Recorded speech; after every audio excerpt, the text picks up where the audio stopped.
সবাইকে জানাই গণেশ চতুর্থীর অনেক অনেক শুভেচ্ছা। ভাদ্র মাসে চতুর্থ তিথি শুক্লপক্ষে পালিত হয় কিন্তু গণেশ পুজো। আর এই গণেশ চতুর্থী কিন্তু সারা দেশ জুড়ে উদযাপন করা হয়। আর সব দেবদেবীর পুজো শুরু হয় কিন্তু গণেশের এই পুজো দিয়েই। শিব পার্বতীর পুত্র গণেশকে কিন্তু সৌভাগ্যের দেবতাও কিন্তু মনে করা হয়।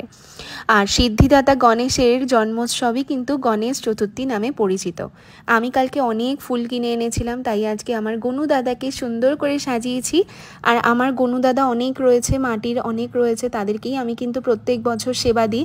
আর আজকে কিন্তু গনু দাদার সব থেকে পছন্দের কিন্তু দিয়েছি হচ্ছে লাড্ডু, আর তার সাথে ছিল হচ্ছে দুব্বো ছিল অনেক।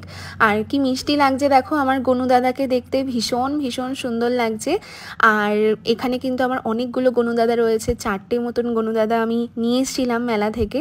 তো ভীষণ সুন্দর লাগছে সবাইকে। সবাইকে জানাই গণেশ চতুর্থীর অনেক হলো গণেশ পুজো, তাই কিন্তু আজকে খুব তাড়াতাড়ি বেরিয়ে গেছি ঘুরতে। আর আজকে কিন্তু অনেক ঠাকুর দর্শন করব।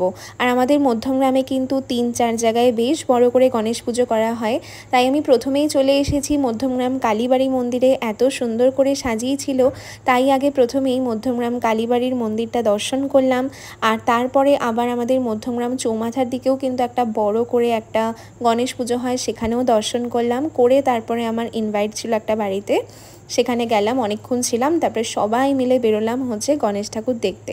আর কি সুন্দর ডেকোরেশনস করে সাজিয়েছে দেখো। এইখানে না প্রত্যেক বছরই ভীষণ বড় করে সমস্ত কিছু করে, আর খুবই ভালো লাগছিল কি সুন্দর করে সাজিয়েছে দেখো।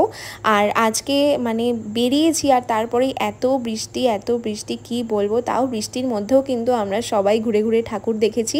আর তারপরে একসাথে বসে সবাই গল্প আড্ডা করছিলাম, আর আমার ভ্লগই আজকে টিভিতে চালিয়ে দেখছিলাম। তো এইভাবেই আজকে দিনটা কাটালাম। তোমাদের কেমন কাটলো অবশ্যই কিন্তু